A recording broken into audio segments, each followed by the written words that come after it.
The Crow Indians called it the top of the world.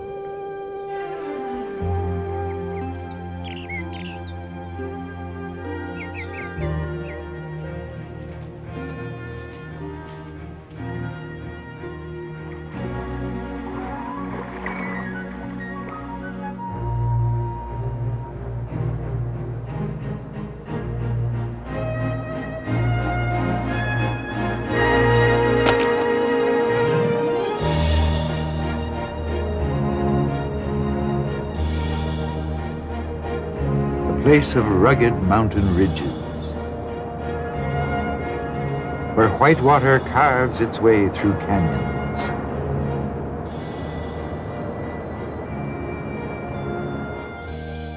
And vast open fields dissolve into pools of color and light. But the scenic splendor shares this stage with more mysterious wonders.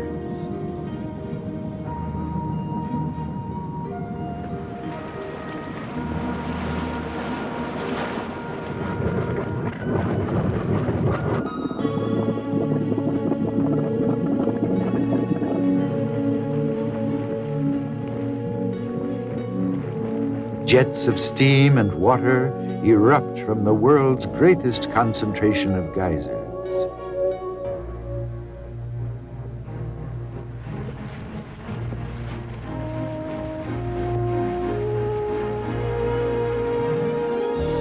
It was here that the idea of a national wilderness reserve began to take shape. Yellowstone, the great American wilderness. The world's first national park. Tucked into the northwest corner of Wyoming, between Montana and Idaho, Yellowstone National Park is more than 2 million acres of sprawling virgin wilderness. To experience Yellowstone is to come to know its wildness, which has remained essentially unchanged for 8,000 years. Yellowstone is a living reminder of what our country was like before it was civilized and developed. The park offers a rare opportunity to explore and rediscover the North American wilderness.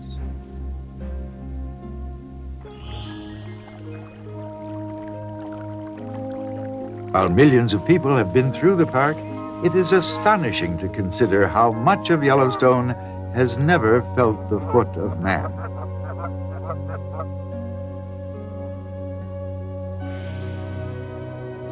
But the Yellowstone story is larger than its massive wilderness.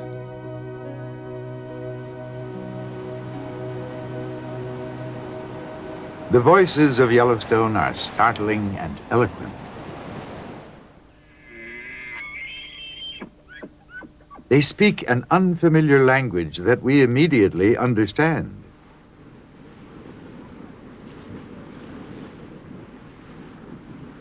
Nature unbridled, its power awe-inspiring and exhilarating.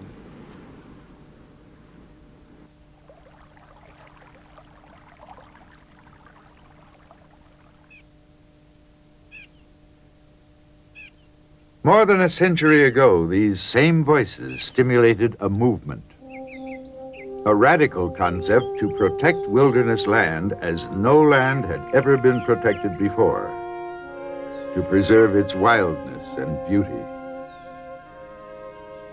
Henry David Thoreau asked, "Why should we not have our national preserves, in which the bear and panther and even some of the hunted race may still exist, and not be civilized off the face of the earth?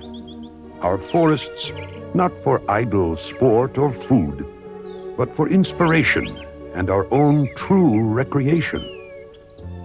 Yellowstone is the fulfillment of that concept and was honored as the world's first national park. As such, it has become a symbol, a source of national pride.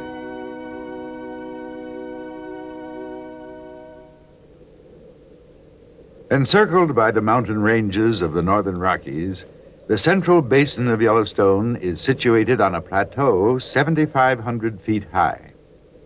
This elevation, combined with a latitude halfway between the equator and the North Pole, brings the park long, hard winters and short, cool summers.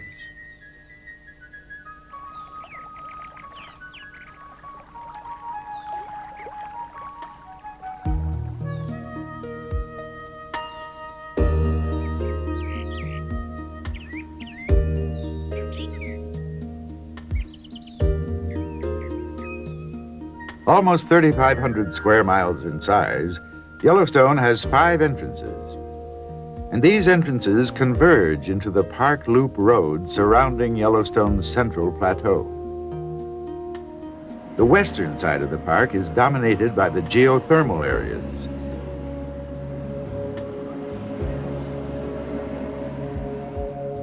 Old Faithful, Yellowstone's most popular attraction, is one of many geysers in the 3 major geyser basins in this part of the park.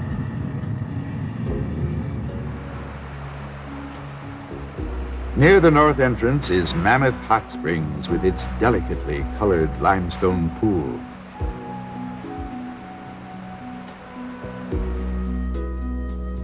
Dominating the southeastern portion of the park is the shimmering expanse of Yellowstone Lake.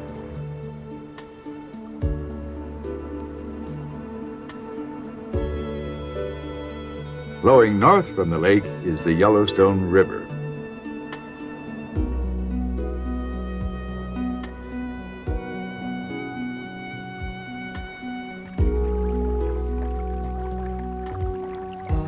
The highlight of the eastern side of the park is the breathtaking Grand Canyon of the Yellowstone.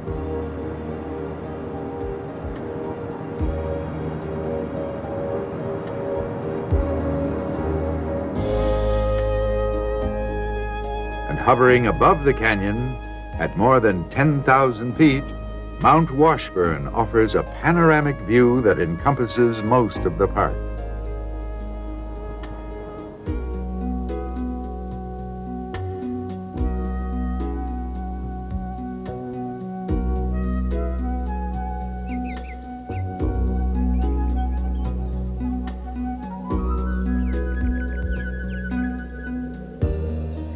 The lower elevations of the northern section of the park are covered with sagebrush and prairie grasses.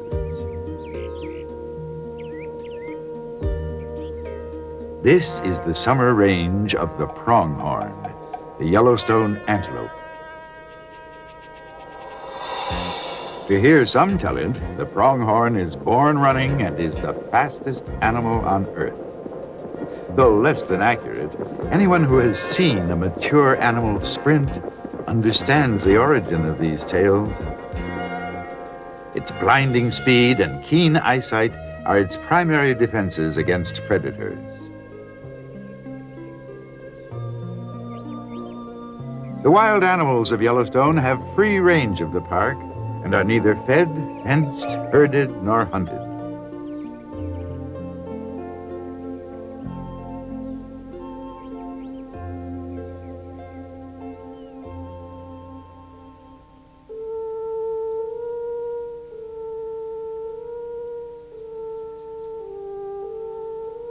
There are more American elk than any other large animal in the park.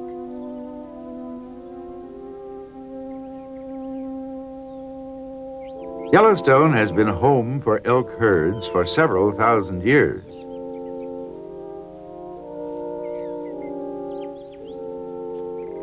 The 25 to 30,000 elk eat an enormous amount of plant life, and as such do a significant amount of gardening in the park.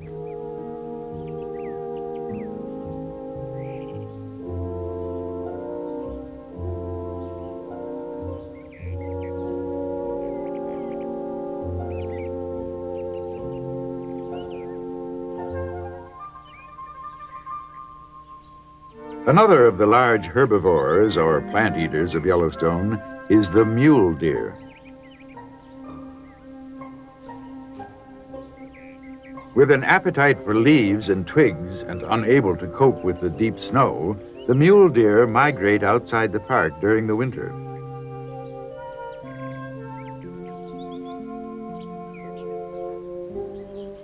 A healthy adult can weigh more than 200 pounds and can outrace a cougar.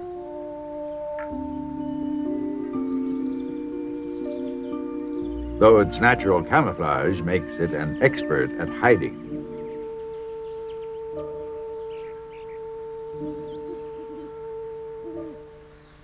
Natural camouflage is an advantage to predators as well as prey, especially to creatures that hunt at night, like the great gray owl. Although it is the largest owl in North America, the great gray owl has a noiseless, moth-like flight and is rarely seen by park visitors.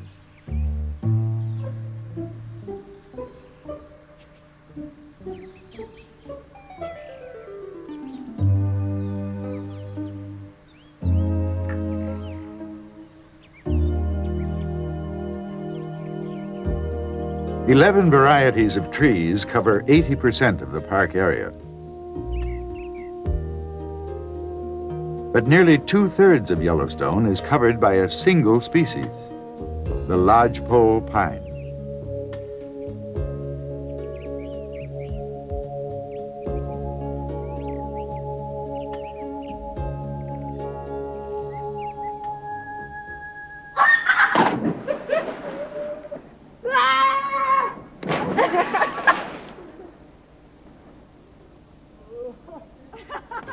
There are hundreds of lakes, ponds, rivers, and streams in the park.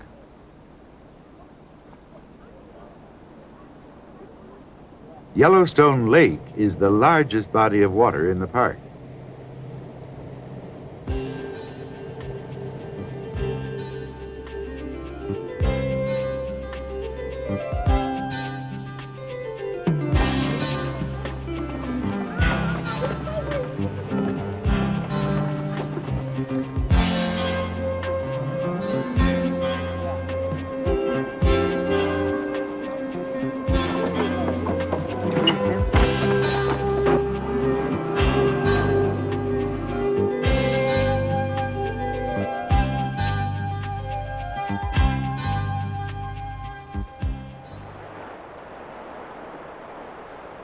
The Yellowstone River carves its way north out of the wild Absaroka Range.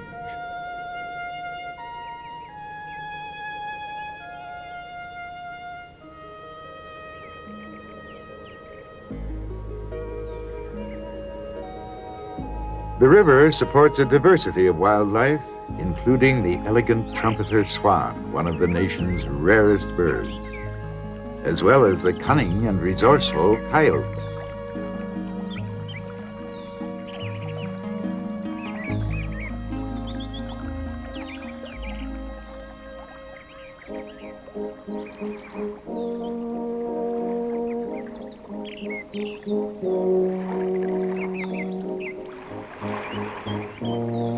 Measuring as high as 6 feet from the ground at its shoulders and weighing up to 1,000 pounds or more, the moose is the world's largest mammal with antlers.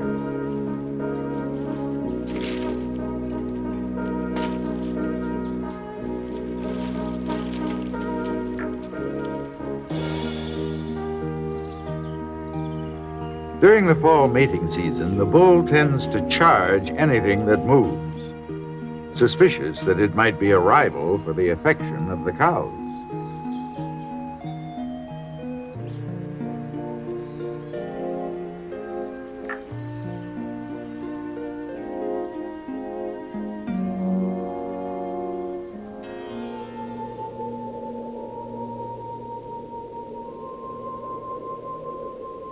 Yellowstone in winter is a beautiful, if not numbing, experience.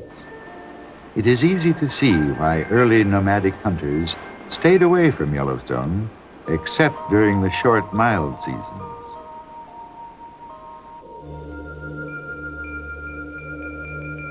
In fact, a small number of Shoshone Indians were the only people who seem to have inhabited this wilderness year-round.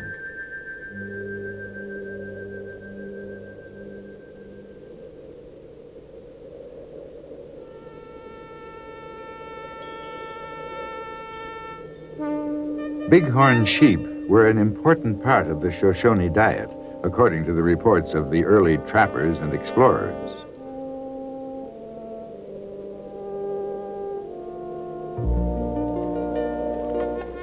The cup-shaped hooves of the bighorn have an uncanny rock-gripping ability and make the animals particularly nimble in the rough mountain terrain and on wind-swept ridges.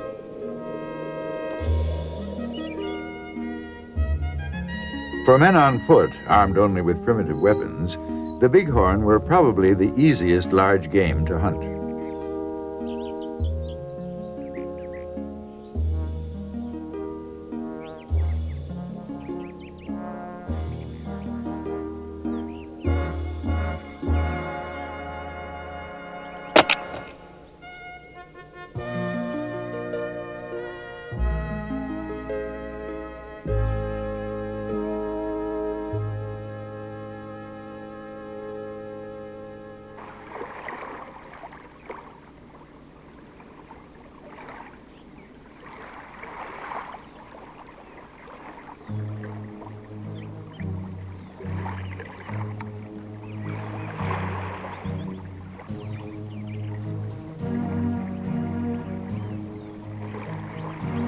Indians called the bison Great Brother.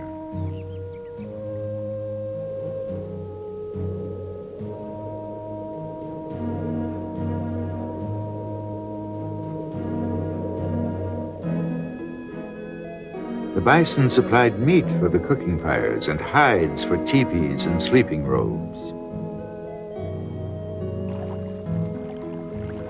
The Shoshone made tools and weapons from bison bones, glue from the hooves, and bows from the horns.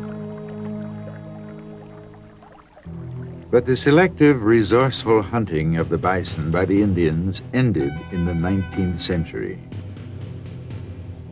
when the white hunters conducted what was known as the Great Big Buffalo Hunt, and in a frighteningly short period of slaughter, reduced the bison population from many millions to near extinction. The 2,500 bison now living in Yellowstone, together with a very small herd in Grand Teton National Park, are the nation's sole remaining wild bison. Today, the bison roam the park freely. And while accustomed to man, are not entirely predictable.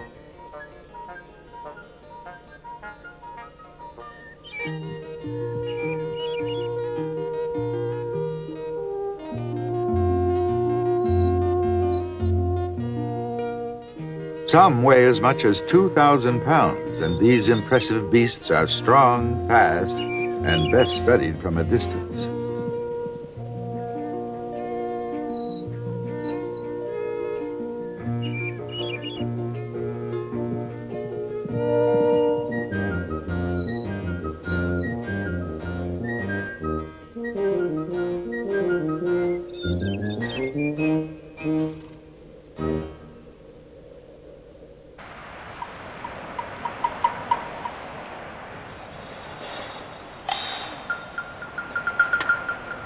Legends have it that the Shoshone warriors believed if they allowed water from a geyser to spray their bodies, it would make them invisible when approaching their prey.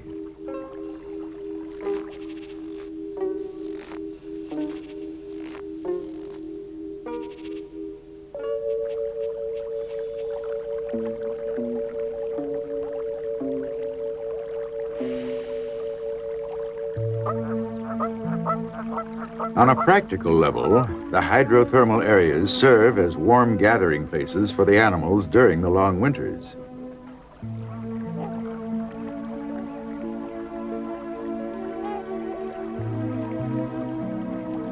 As a result, the thermal areas were also hunting grounds for the Indians and helped them survive.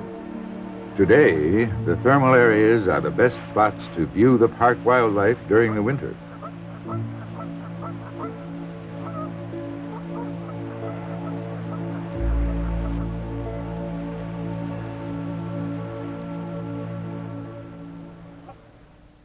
Well, Well, good morning. I'd like to welcome you to this special storytelling hour. My name is Judy Visti, and I work here as a naturalist.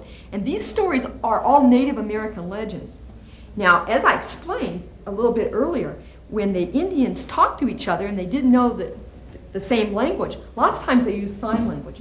And they also used that language, that special sign language, to talk to each other about animals. And since the stories I'm going to tell all have animals in it, I thought it would be fun for us today to do some sign language. Now, sometimes the adults don't want to cooperate, so all you kids in the front row, I want to make sure that you keep those adults doing sign language too. Okay, now I see this man back here. We're going to make sure he does it especially. But remember we learned deer. You want to practice it? You do, in my job as a naturalist, get a fair amount of positive response from visitors. And I sometimes say being a ranger is kind of like being a nun. You know, everyone is nice to you, and they let you cut into the line in the grocery store and things like that, because there's a public respect for the institution that is still intact. One of the things I see in our culture, especially like even in the last 15 years and when I was in graduate school, is that we're so careful to be scientific and analytical about animals that we don't take the opportunity to maybe learn from them, which is what the Indians did in their observations of the animals. They didn't think of the bear as a research object. They thought of it as an animal that was skilled at living, and how could they imitate it? The way the Indians could say goodbye in sign language was this: may the Great Spirit make sunrise in your hearts. Thank you very much.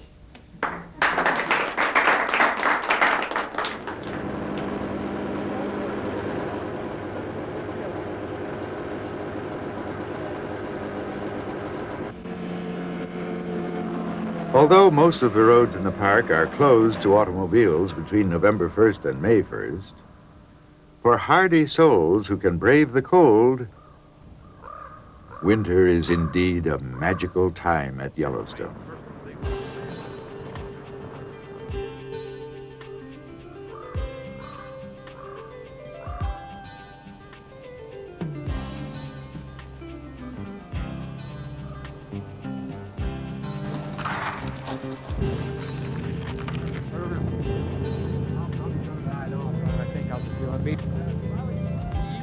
Right around behind. Okay. Thank you very much. Right over your shoulder. The mic here, so hang on a second.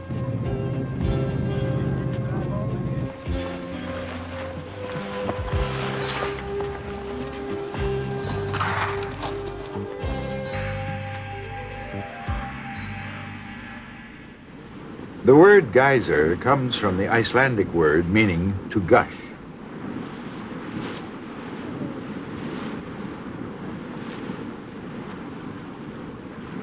Yellowstone has more than 200 active geysers and thousands of hot springs.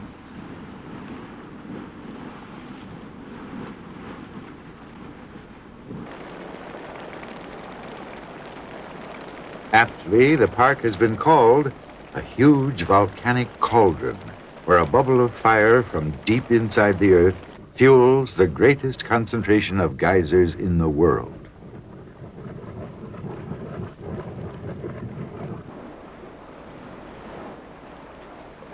The bubbling mud, sulfurous fumes, and explosive eruptions create a scene that might be from a distant planet.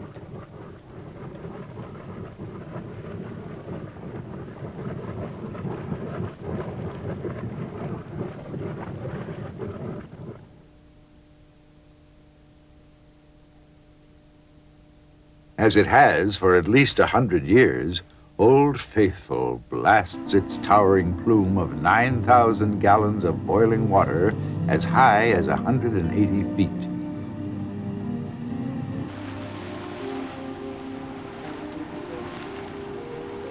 An average of 73 minutes elapses between eruptions. Each lasts 2 to 5 minutes.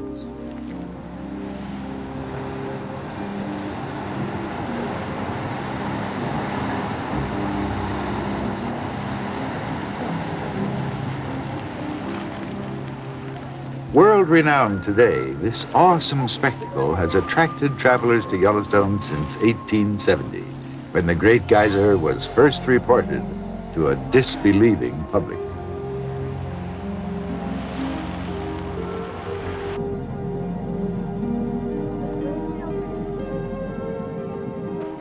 The park's geysers come in all shapes and sizes, and most erupt on a very whimsical schedule.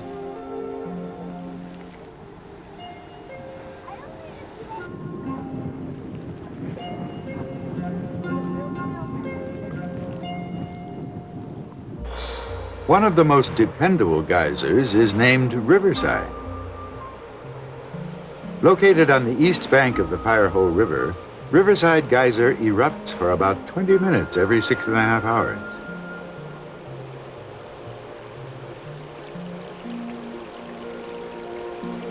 It shoots its 75-foot column of water in a graceful arc over the river.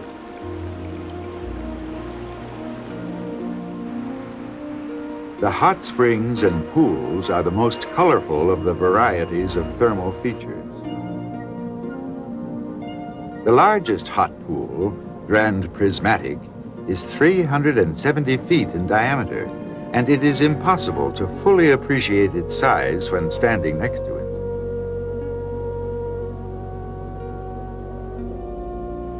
The vibrant rings of color are created by minerals and by microscopic creatures that live in the hot water. Algae and bacteria of various colors thrive at different temperatures, so that the rings of color also indicate varying heat levels, often as hot as 200 degrees.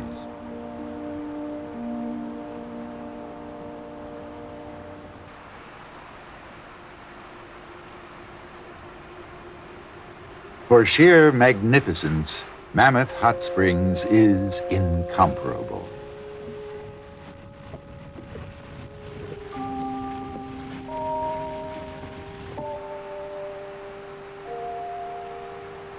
Thick beds of limestone lie underneath Mammoth Springs.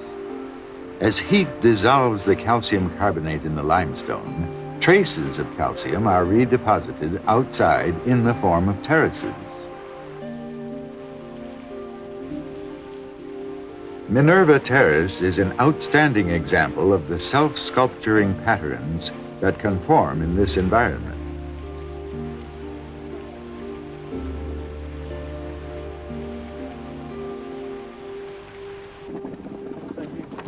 In all, there are about 10,000 diverse and fascinating geothermal features in the park.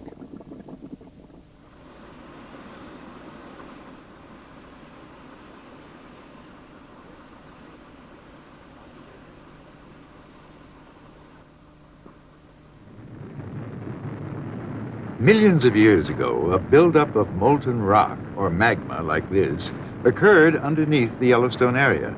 Like blisters beneath the Earth's skin, these pockets of magma, lying only a few miles below the surface but extending 200 miles deep, exerted tremendous pressure on the Earth's crust, stretching it thin. The magma broke through in 3 massive volcanic eruptions over the last 2 million years. The most recent eruption, 600,000 years ago, may have been one of the greatest explosions the Earth has ever known. More than 1,000 square miles of the Rocky Mountains exploded upward.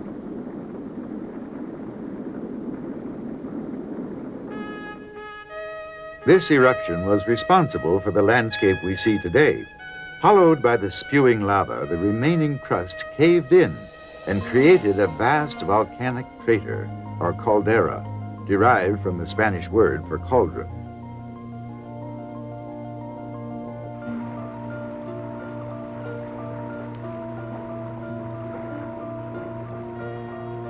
Over the next 500,000 years, lava flows filled the caldera and gradually solidified into the rock found over much of the park today.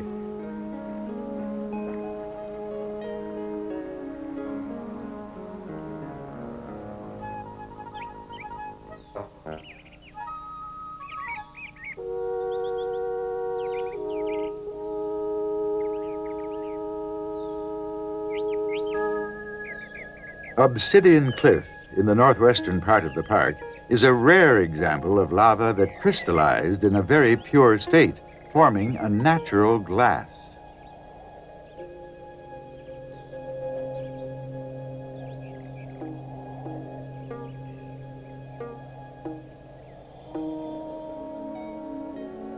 On Specimen Ridge in northern Yellowstone, petrified forests stand as a legacy of the volcanic activity.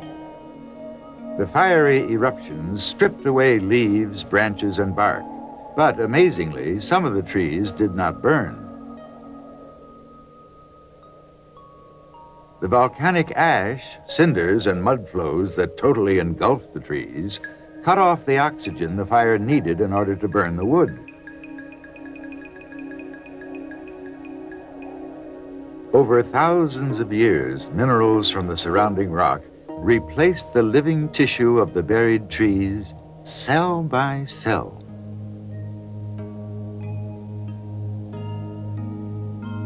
The trees had made that rare transformation from organic matter to solid stone.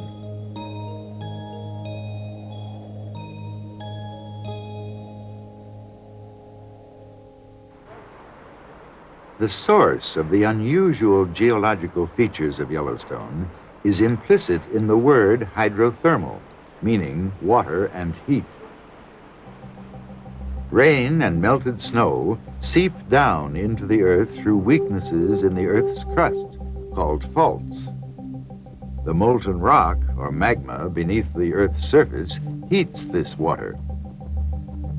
Because of its abundant precipitation and the large accumulation of magma near the surface, Yellowstone has the world's largest collection of hydrothermal features. The differences between the thermal features are the result of the different systems of plumbing, how the water gets to the heat and back again. In the plumbing system of the geyser, water collects in pockets and is superheated, but the weight and pressure of the water above it raises the boiling point. Eventually, the water reaches a boil, forcing some of the overlying water up and out. This action reduces the pressure, the superheated water vaporizes, and a tremendous volume of steam forces water out of the vent in an explosive eruption. In the plumbing system of hot springs, the water circulates freely enough so that no superheating occurs, and the water, often as hot as 200 degrees, emerges at the surface.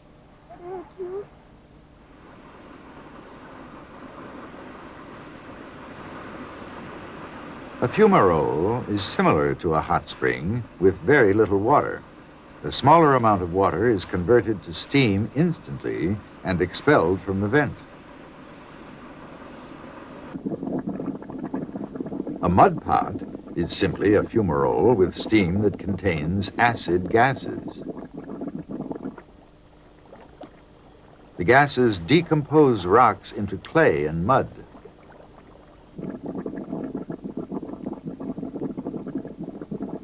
A mud pot forms on top of this type of fumarole.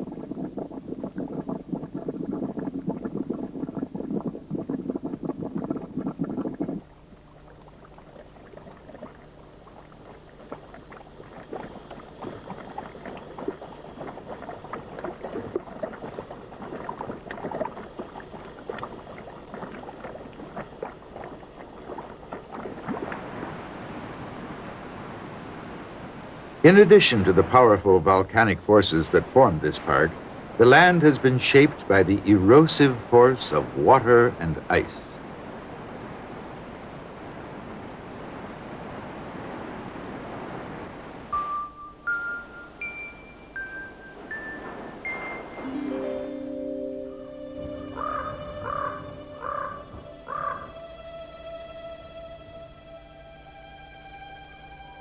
Over the past 300,000 years, Yellowstone has been glaciated at least 3 times.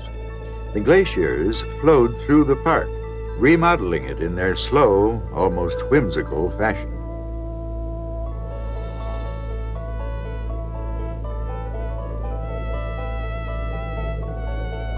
thinning and sharpening mountains by plucking boulders away from bedrock,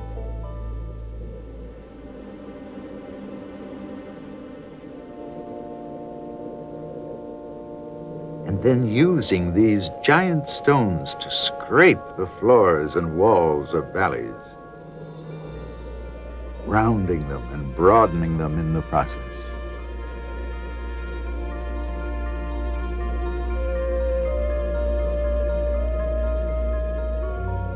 As they slowly receded, the mountains of ice melted to fill in the Yellowstone Lake Depression. And sand and silt were left across broad areas of the park.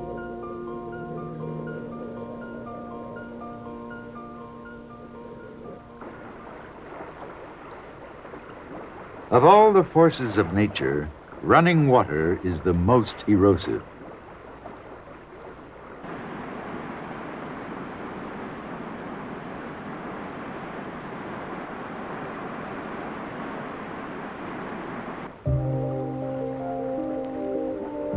And Yellowstone's many mountain streams and rivers have cut a network of valleys and canyons across the park.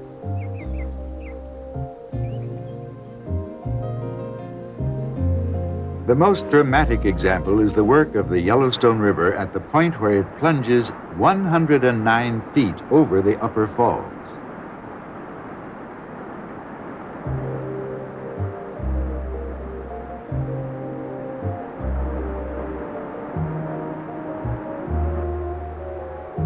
A half-mile farther down, the thundering river approaches the lower falls.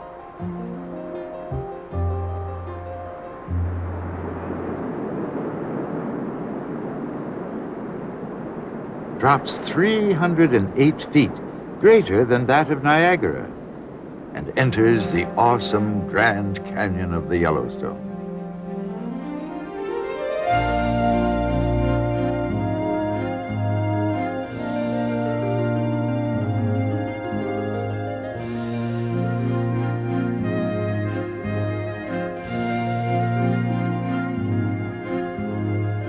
"26 miles long, the canyon alone would be reason enough for a park."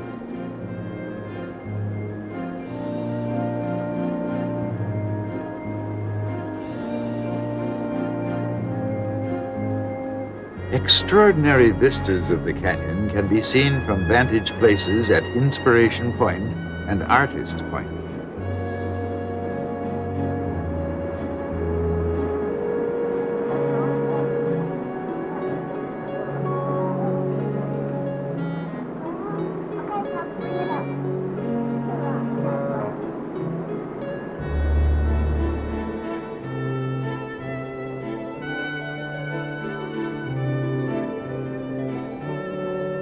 The glowing golden hues of the canyon walls are not merely solar sleight of hand.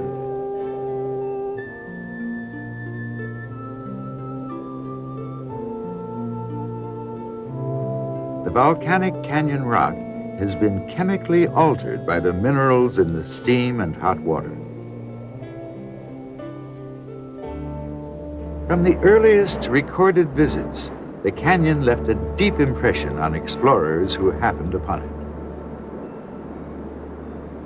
In fact, the Lewis and Clark expedition of 1805 passed north of the Yellowstone country, since they had heard little about the natural wonders of the region. On their way home, however, John Coulter, a member of the expedition, did obtain permission to leave the party to explore and establish trade relations with new groups of Indians. In the fall of 1807, Coulter became the first known white man to set foot inside what we today call Yellowstone. By 1837, tales of his adventures were widespread, and the novelist Washington Irving wrote about Coulter's description of gloomy terrors, its hidden fires, smoking pits, noxious steams, and the all-pervading smell of brimstone.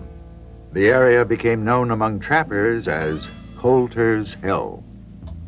For years, Yellowstone was the domain of fur trappers and stories about its wonders continued to circulate as the tall tales of mountain men, too fantastic to believe. Colorful trappers such as Jim Bridger often improved upon the truth.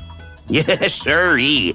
There's miles of petrified hills covered with layers of petrified trees, and on them trees are petrified birds a-singing petrified songs. Everyone knew that these men were different, strange, and their work was rugged and dangerous in the extreme. But in 1840, the fur trade collapsed when silk hats became the fashion and the beaver hat went out of style. Through the end of the Civil War, the only white men the Indians saw were prospectors in futile search of gold. Between 1869 and 1872, several parties of explorers set out to finally confirm or deny the rumors about Yellowstone's thermal features. The best known of these was the Washburn-Langford-Doane expedition of 1870. For more than a month, the 19 men in the expedition systematically explored the area, keeping careful records of their journey.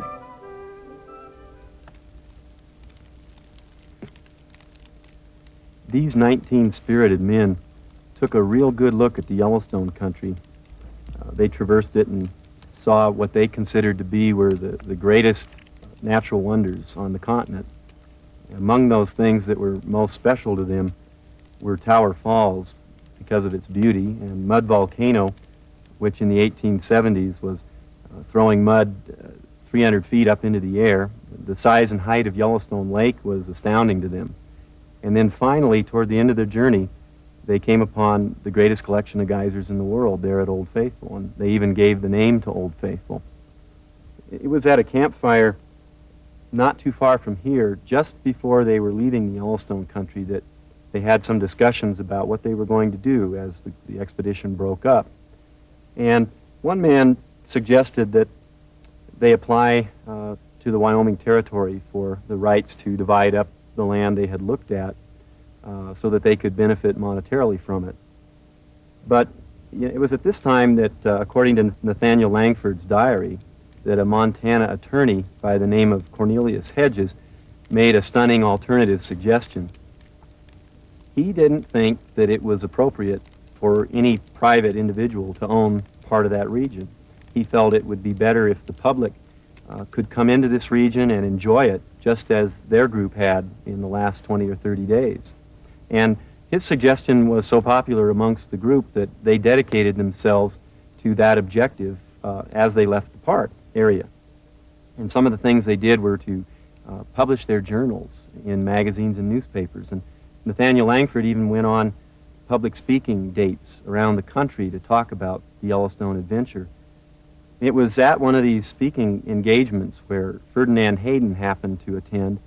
He was at that time working for the U.S. Geological Survey for the United States government. Hayden became inspired about the Yellowstone country and was able to get enough money together from the government to lead his own scientific exploration here the following summer. And so in just a matter of 2 years with Washburn, Langford, and Doane, and then the Hayden survey, plenty of evidence was available that Yellowstone's wonders were tremendous. And politicians got interested in the national park idea. And a man named William Claggett, a newly elected delegate from the Montana Territory, took the idea and wrote it up as a bill, introduced it, and within about 6 months of its introduction, Ulysses S. Grant signed the Yellowstone Park Bill. And we had the world's first national park, Yellowstone. Administered jointly by the Department of War and the Department of the Interior, cavalry units were brought in to protect the park from abuse and exploitation.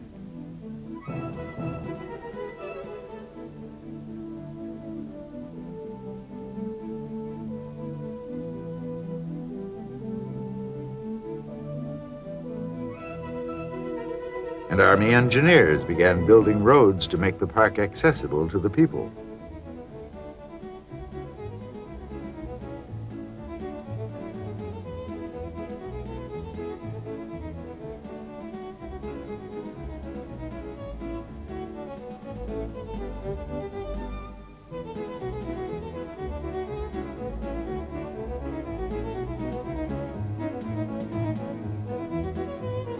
In 1916, the National Park Service was created and soon after took on the administration of Yellowstone.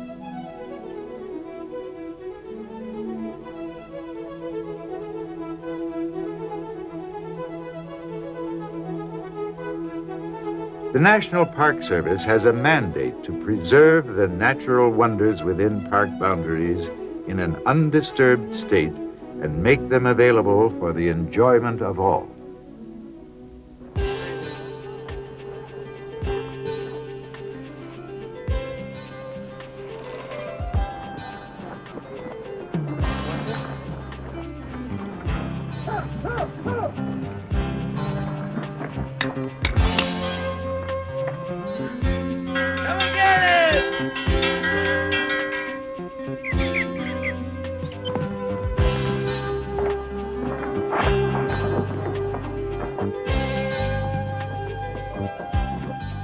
Today, more than 2.5 million people visit the park every year.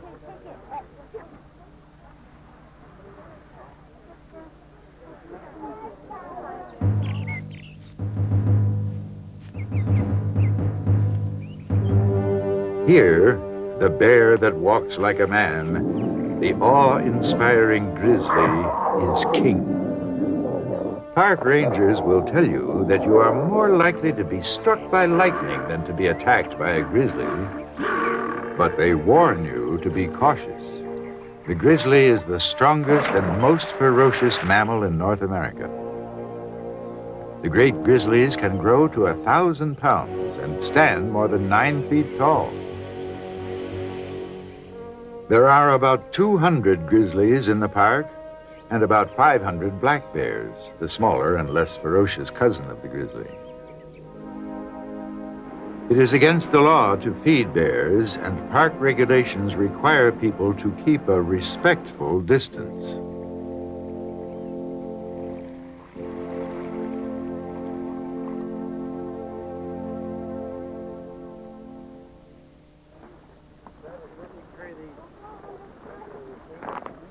Barbara Pettinga is a naturalist and ranger who regularly leads interpretive walks through grizzly country.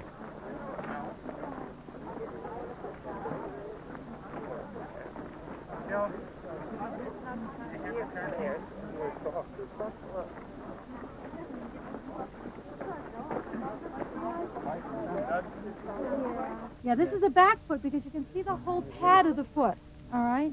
This is the back claws way out. Okay, now in this one right here, it looks like we got claws way out in the front.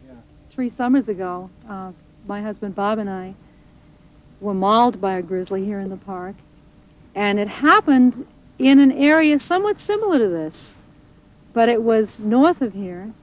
And what we had done was hike through a lodgepole stand that was on a fairly steep incline, and we walked up over it. When we got to the edge of it, we were walking into a very, very strong wind. And immediately when we got out in the open, I looked off to the right and could see a bison carcass lying down in a sort of a drainage ditch, just diagonally off to my right. And when we saw that, we both knew that it was not a particularly good place to be, and immediately made the decision to leave. And we stood there long enough at the edge of the trees just so that I could get out my binoculars and look at the bison and see if it had been fed on. In the meantime, Bob looked off to the right, and he saw a grizzly female raise her head. And she was, it turned out later, she was exactly 81 feet away from us. Now, what do you do in a situation like that? It's very, very frightening. Well, he saw the grizzly, and he yelled at me. I had my back turned to him. I was about 4 paces ahead of him. And he yelled, "Barb, Barb, look out." And I turned around, and in just that length of time, the bear had rolled onto her feet and was charging. And I'm sure you have to understand that it's a terrifying thing to see. And you have to make a decision as to what to do. And I had the benefit of Park Service training, so I knew that I shouldn't turn my back, shouldn't try to run from the bear. So I stood my ground, and I was the person that the bear came after initially. And I backed off maybe 2 or 3 paces before the bear got to me. Now my hope was that by standing and facing her, that she would stop before she got to me. She didn't. She grabbed my left thigh right here, and I was thrown down, and the bear was immediately on my back. And I could feel her moving around. Initially, I was making some noise. I was struggling. Very quickly, I realized that my best bet was to play dead, which I did. And when I did that, the bear left me. In the meantime, Bob had remained pretty much where he was, and she ran toward him. Well, she actually charged him. He was standing right near a broken over tree that had snapped off about this far above the ground. And when the bear came at him, he was able to sidestep behind it. He ducked away from her. She grazed his shoulder. She actually ripped his clothing and just bruised his flesh slightly. And he went into an approximation of what we call the cannonball position. And the bear, at that point, bit him above the knee, and then she left him and she ran up slope.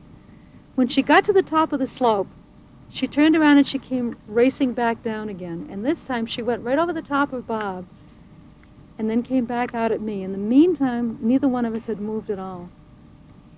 When she got to me, she stood just downhill from me and she hooked her claws under my uphill side and pulled me onto my back. And I didn't move. I kept my eyes closed. I don't think I breathed. And the momentum was such that I could use it to get myself face down again. And she did that 3 times. And then she seemed to be satisfied that we were no longer a threat. And she left. Now, what I forgot to tell you in the beginning of the story was that she had 2 cubs with her. So the situation was an extremely loaded situation.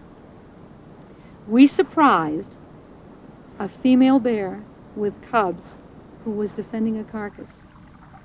Any one of those 3 ingredients would have been enough in and of itself at that close range to trigger an attack.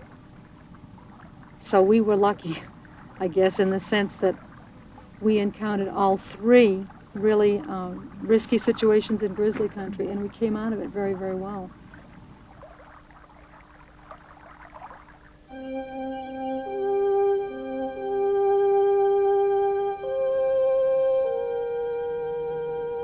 It has been said that a trip to Yellowstone National Park is the most eloquent and compelling argument that can possibly be made for the conservation movement.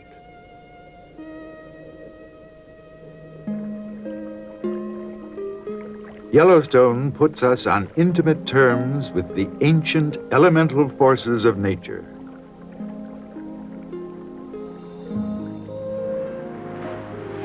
And gives us a glimpse of their overwhelming power and violent potential.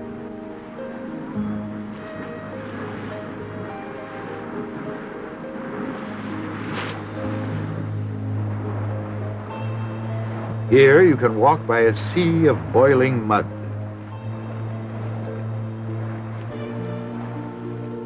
And feel the spray of an eruption emanating from the belly of our planet.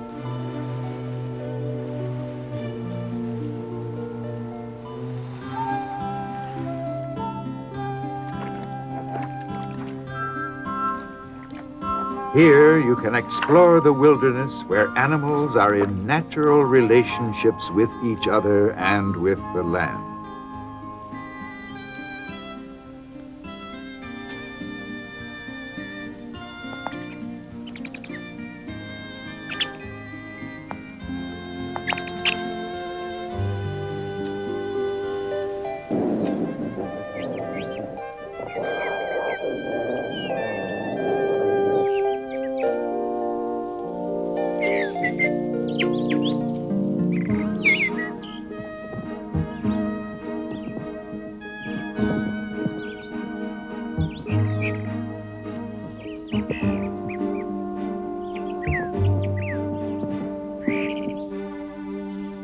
The geological miracles that convinced the government to establish Yellowstone as a national park more than 100 years ago are still here today in all of their glory.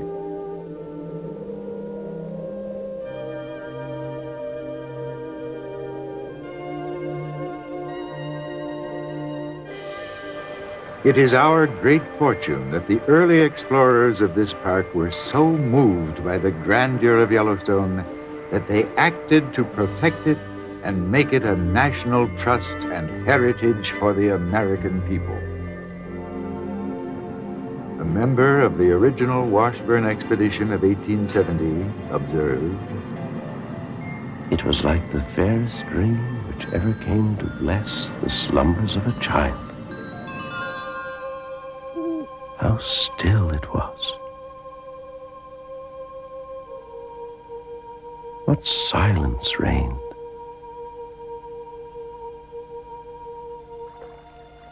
How lovingly it laid its hush upon you.